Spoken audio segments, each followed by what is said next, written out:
महीने आप ऐसे ही मेरी तनख्वाह काट लेते हैं। मेरी दुकान पर काम करती है, मुझसे ज्यादा जुबान चलाने की जरूरत नहीं है तुझे। नेहा की आंखों में आंसू आ जाते हैं, लेकिन मजबूरी में वो फिर से काम में लग जाती है। शाम को नेहा थकी हुई अपने गांव की गली से घर लौट रही होती है। बाहर कुछ औरतें बैठकर बातें कर रही होती हैं। जैसे ही उनकी नजर नेहा पर पड़ती है, वो ताने मारना शुरू कर देती हैं।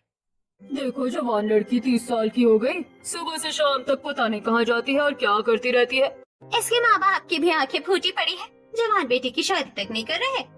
नेहा सब सुनती है, लेकिन बिना कुछ बोले सिर झुकाकर अपने घर की तरफ चली जाती है। घर के अंदर रसोई लगभग खाली पड़ी होती है। मधुबाला चिंता में बैठी होती है। आ गई बेटा, ला थोड़े पैसे दे दे, दाल सब्जी लेकर आऊं, घर में कुछ भी नहीं बचा। मम्मी इस बार भी सैलरी नहीं मिली। मालिक ने फिर कह दिया कि इस बार भी नुकसान कर दिया। 10,000 के सूट के पैसे कटेंगे, इसलिए सैलरी नहीं मिलेगी। कैसा काम है तेरा, हर महीने तेरी तनख्वाह काट लेता है, तू दिन रात मेहनत करती रहती है। ठीक है मम्मी, आपको पैसे ही चाहिए ना, मैं लेकर आती हूँ। नेहा अपने कमरे में जाती है। अलमारी में छिपाकर रखी अपनी बचत निकालती है और माँ के हाथ में रख देती है। ये रख लो मम्मी। भगवान तुझे खुश रखे बेटा। मधुबाला उन्हीं पैसों से सब्जी लेने चली जाती है। घर का ज्यादातर खर्च नेहा से ही चल रहा होता है। दूसरी तरफ मोहन खेत में मेहनत कर रहे होते हैं, लेकिन गांव में किसानों का आंदोलन चलने की वजह से फसल का सही दाम नहीं मिल रहा होता है। अगली सुबह मोहन और मधुबाला किसी काम से ऑटो में बैठने वाले होते हैं। ऑटो घर के बाहर खड़ा होता है। अरे बेटा थोड़े पैसे तो दे दे, वहाँ जाकर फल फ्रूट भी लेने पड़ेंगे। नेहा पर्स से पैसे निकालती है और माँ के हाथ में रख देती है। गली में खड़ी वही औरतें फिर से नेहा के परिवार का मजाक उड़ाने लगती हैं। कब तक बेटे के टुकड़ों पर पलते रहोगे, बेचारे की शादी भी कर दो, 30 साल की कर दी घर बैठा कर। आजकल कौन लड़की 30 साल तक बिना शादी के घर बैठी रहती है। अब तो अच्छे रिश्ते भी नहीं मिलेंगे, बूढ़े लड़के ही मिलेंगे। इस बार नेहा रुक जाती है। वो गुस्से में उन औरतों के सामने जाकर खड़ी हो जाती है। आपकी बेटी की तो समय से शादी हो गई ना, और पूरे गांव को पता है कि वो अपने ससुराल में कैसी जिंदगी जी रही है। नेहा की बात सुनकर दोनों औरतों के चेहरे उतर जाते हैं। वो शर्मिंदा होकर बिना कुछ बोले वहाँ से चली जाती हैं। नेहा भी अपने घर के अंदर चली जाती है। अगले दिन पूरे गांव में शादी का माहौल होता है। दूर दूर तक ढोल नगाड़ों की आवाज गूंज रही होती है। बारात गांव के रास्ते से गुजर रही होती है। हर तरफ खुशी और चहल पहल दिखाई दे रही होती है। नेहा का परिवार भी शादी में जाने की तैयारी कर रहा होता है। बेटा तू भी चलना हमारे साथ। मैं बस 5 मिनट के लिए चलूंगी और फिर वापस आ जाऊंगी। ठीक है बेटा, बस 5 मिनट ही सही। कुछ देर के बाद पूरा परिवार शादी में पहुंच जाता है। शादी के पंडाल में कई लोग दावत खा रहे होते हैं। एक तरफ बारात का स्वागत हो रहा होता है तो दूसरी तरफ लोग खाने की प्लेट लेकर बैठे होते हैं। नेहा भी अपने परिवार के साथ खाना लेने पहुंच जाती है। तभी पास खड़ी कुछ औरतों की नजर उस पर पड़ जाती है। अरे देखो, 30 साल की बुढ़िया 24 साल की जवान लड़की की शादी में आई है, इसे जरा भी शर्म नहीं आती। अरे नेहा तो भी पराई हो जाओ, कब तक अपने माँ बाप के घर पड़ी रहेगी। बेटियां तो पराया धन होती है, कहीं जाना ही दुश्वार हो गया है। नेहा गुस्से में अपनी खाने की प्लेट वहीं मेज पर पटक देती है और बिना खाना खाए शादी से वापस घर लौट जाती है। अगले दिन सुबह पूरा परिवार अपने छोटे से गरीब घर में जमीन पर बैठकर खाना खा रहा होता है। मोहन गंभीर होकर नेहा की तरफ देखते हैं। बेटा, अब मैं तेरे लिए लड़का देखना शुरू कर रहा हूँ। लोगों के ताने सुन सुन कर मेरे तो कान पक चुके। जल्द से जल्द कोई अच्छा लड़का देखकर तेरी शादी कर देते हैं। पापा, शादी करने से कुछ नहीं होता। आपने खबरें तो सुनी होंगी, कोई लड़की दहेज के लिए मारी जाती है, किसी का पति अच्छा नहीं होता। मरने से अच्छा तो यही है कि अपने घर रहकर पैसे कमाओ। मैं भी तो आप लोगों का सहारा बन रही हूँ, मुझे दूसरे घर भेजने की क्या जरूरत है। बेटा, हम समाज की रीति से अलग तो नहीं चल सकते ना। सभी लड़कियों की शादी होती है और हमें तेरी भी करनी पड़ेगी। मम्मी, किसी भी लड़की का शादी करके भला नहीं हुआ। आप मेरी शादी क्यों करना चाहती हो? नहीं बेटा, ऐसी बात नहीं करते। कल मैं कुछ रिश्ते वालों को बुला रहा हूँ, वो तुझे देखने आएंगे। हमें समाज में भी तो रहना है ना। अगर लड़की को घर बिठाए रखेंगे तो लोग हमें जीते जी मार देंगे। नेहा चुपचाप बैठ जाती है। उसकी आंखों में गुस्सा होता है। अगले दिन दोपहर में मिडिल क्लास परिवार नेहा को देखने आता है। घर में चाय नाश्ते की तैयारी होती है। नेहा सादे कपड़ों में ट्रे लेकर मेहमानों के सामने आती है। पहली नजर में सभी लोग नेहा को पसंद कर लेते हैं। हाँ, नमस्ते। नमस्ते। लड़की बहुत संस्कारी लग रही है।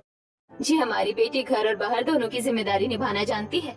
कुछ देर दोनों परिवार बातचीत करते हैं। राघव और नेहा को अकेले बात करने का मौका दिया जाता है। दोनों एक दूसरे को पसंद कर लेते हैं। परिवार वाले खुशी खुशी रिश्ता पक्का कर देते हैं। शादी कुछ महीनों के बाद रखने का फैसला होता है। रिश्ता तय हो जाने के बाद नेहा और राघव की फोन पर बातें शुरू हो जाती हैं।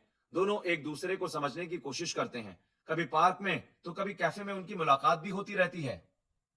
आपकी जो भी इच्छा होगी मैं वही करूंगा। मुझे अच्छे से पता है कि रिलेशनशिप और वर्क लाइफ को कैसे बैलेंस करके चलना चाहिए। ये तो बहुत अच्छी बात है। आजकल बहुत कम लड़के ऐसी बातें समझते हैं। मैं शादी के बाद भी नौकरी करना चाहती हूँ, अपने ससुराल वालों का भी सहारा बनना चाहती हूँ और अपने मम्मी पापा की भी मदद करना चाहती हूँ। बिल्कुल, अपने माँ बाप की मदद करना हर बच्चे की जिम्मेदारी होती है। मुझे इसमें कोई परेशानी नहीं है। एक दिन दोनों शहर के एक छोटे से कैफे में बैठे कॉफी पी रहे होते हैं। दोनों हंसते हुए भविष्य की बातें कर रहे होते हैं। हाँ नेहा, मैं चाहता हूँ कि हमारी शादी दोस्ती की तरह हो, जहाँ हम दोनों एक दूसरे का साथ दें। मुझे भी बिल्कुल ऐसा ही रिश्ता चाहिए। कैफे के बाहर निकलते समय नेहा मनी मन राघव के बारे में सोचती है। वैसे तो मुझे शादी करने का कभी मन नहीं था और ना ही मुझे आदमियों पर ज्यादा भरोसा था, लेकिन राघव वाकई बहुत अच्छा इंसान है। कुछ दिनों के बाद नेहा की शादी का दिन आ जाता है। पूरा घर रंग बिरंगी झालरों और लाइट से सजा हुआ होता है। घर के साइड में बड़ा सा टेंट लगा होता है। ढोल नगाड़े और शहनाई की आवाज पूरे गांव में गूंज रही होती है। रिश्तेदार इधर उधर भाग दौड़ कर रहे होते हैं। हर तरफ खुशी का माहौल होता है। अरे जल्दी करो, बारात कभी भी पहुंचने वाली है। आज मेरी बेटी दुल्हन बन गई। घर के अंदर कुछ लड़कियां नेहा को दुल्हन के जोड़े में तैयार कर रही होती हैं। लाल रंग का लहंगा, माथे पर मांग टीका और हाथों में मेहंदी लगाए नेहा आईने में खुद को देखकर मुस्कुरा रही होती है। दीदी, आज तो आप किसी परी से कम नहीं लग रही। जीजू तो आपको देखते ही देखते रह जाएंगे। बस आप जल्दी से बारात आ जाए।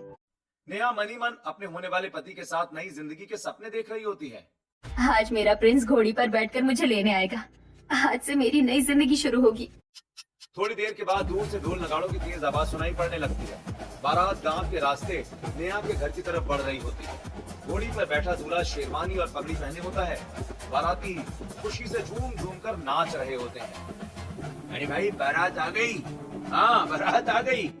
ये सुनते ही नेहा खुशी खुशी छत पर दौड़ कर जाती है और दूर से अपने दूल्हे को देखने लगती है।